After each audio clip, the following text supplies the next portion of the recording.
Hello guys. तो हम start कर रहे हैं aphorism on.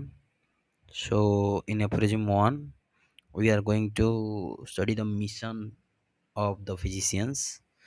Means in episode 1 we are going to study the physicians high and only missions, which is given by Dr. Hanuman. Okay, then let's go. As you all can see, the first prism, the physician's high and only mission is to restore the sick to health, to cure as it is termed. So mm, uh, हम पहले aphorism के first part में जो words वगैरह दिया है उसको समझेंगे. The physicians. So here Dr. Hanuman written the word physicians. That means uh, the preserver of health. So who is physician? Physician is a prescriber who is the preserver of health. So what does mean preserver of health? A person who preserve the health means restore the health as it was before. So Hanuman implies a practitioner who possesses the knowledge of disease, medicines, and applications. Um, so Hanuman के हिसाब से जो physician होता है उसके पास knowledge of disease होना चाहिए, knowledge of medicine होना चाहिए, एंड जो डिजीज के हिसाब से जो मेडिसिन देना होता है उसका एप्लीकेशन भी उसको आना चाहिए. So here the person is physicians. So after that there is a term mission. uh, High missions derived from the German word Beruf, meaning calling or sacred duty. So it is a duty which is done by the physicians himself, and then the revolutionary only. So like uh, let me give an example on that. Means if I am telling that I am going to eat only mangoes, then I want mangoes only. Means uh, I just want mango, not other foods. So exclusion of speculations. By using the word only, Hanuman explicitly forbids the constructing of empty theoretical systems or trying to explain the inner essence of the life through hypothetical guessing. सो मतलब एक एक चीज़ जो बोल दिए हैं उस पे ही हमको फोकस रहना है. और इसको अगर क्लिनिकल अकाउंटेबिलिटी में देखेंगे तो the physicians energy should not be dissipated in pharmaceutical business or academic fame. The only valid output of the doctor is to recovery of the patient. So हमको जो मतलब जो फिजिशियन होता है उसका एक ही मोटो रहना चाहिए कि जो पेशेंट है उसको रिकवर करना है. तो कैसे रिकवर करेंगे, इसलिए इधर ओनली का ओनली वर्ड यूज किया गया है. Then understanding the sick. So if there is a persons, how can we define that she or he is sick? Let's understand the Hanuman's point of view on sick. So जैसे कि मान लो homeopathy में क्या होता है, हम एक disease को हम एक डिजीज को डायरेक्टली डिजीज को देख के हम मेडिसिन नहीं देते. हम उधर एक इंडिविजुअल जो होता है, एक इंडिविजुअल जो पर्सन होता है उसको हम ठीक करते हैं. मतलब जैसे कि Hahnemann does not say restore the disease, he says restore the sick.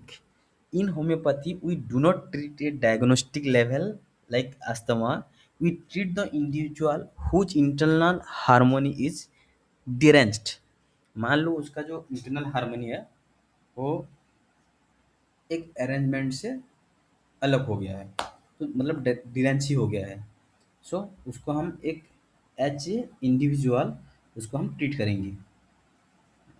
Conceptual definition of sick: the sick is the totality of the person, mind, body and the spirit in a state of disharmony. मान लो अगर एक patient है, patient मान लो एक मतलब एक person है, उसका माइंड, बॉडी, स्पिरिट ये सब अगर डिसहार्मनी में है तो उसको हम सिक कहेंगे। Okay. Then the pillars of restoration, मतलब अगर किसी भी पेशेंट की हम जो हेल्थ को रिस्टोर करने वाले हैं तो उसका 3 पिलर होता है। तो जैसे कि restore implies that health was previously present, मतलब पहले ही उसके पास हेल्थ था, मतलब नॉर्मल था वो, एंड हैज बीन लॉस्ट, मतलब अभी लॉस्ट हो गया है। It is a return to the original equilibrium of the vital force. मान लो जैसे कि वाइटल फोर्स के बारे में तो हम कभी सुने नहीं है, कि पढ़ेंगे बाद में। तो जो वाइटल फोर्स होता है और जो वाइटल फोर्स नॉर्मल रहता है, तभी पेशेंट मतलब तभी पर्सन हेल्दी रहता है। मान लो अगर वाइटल फोर्स इक्विलिब्रियम में नहीं है, then person is sick. The sick, the derangement of the spirit, like vital force manifested through signs and symptoms. Or health, a state of harmonious play where the indwelling region gifted mind can use body for higher purposes. So the single measure of success. Defining the objective. Hahnemann clarifies that cure is the only metric. If the physician manages symptoms for 20 years without returning to the patient to a state of health, the high mission has not been fulfilled. This sets the stage for approach to the ideal cure, speedy, gentle, permanent. Means मान लो अगर एक person है, अ, एक physician उसको medicine मतलब drugs, remedy, medicine जो भी समझो तुम, वो अगर देख वो सही हो जा रहा है, अगर मान लो 20 साल के बाद फिर से वो सिम्टम्स एराइज हो रहा है, देन जो हम फिजिस हनीमन के हिसाब से जो स्टेटमेंट था कि हमको क्योर करना है, वो गलत हो गया। सो हाई एंड मिशन को हाई मिशन को फुलफिल कब बोलेंगे, जब वो सिम्टम्स अगेन फर्दर फ्यूचर में एराइज ना हो।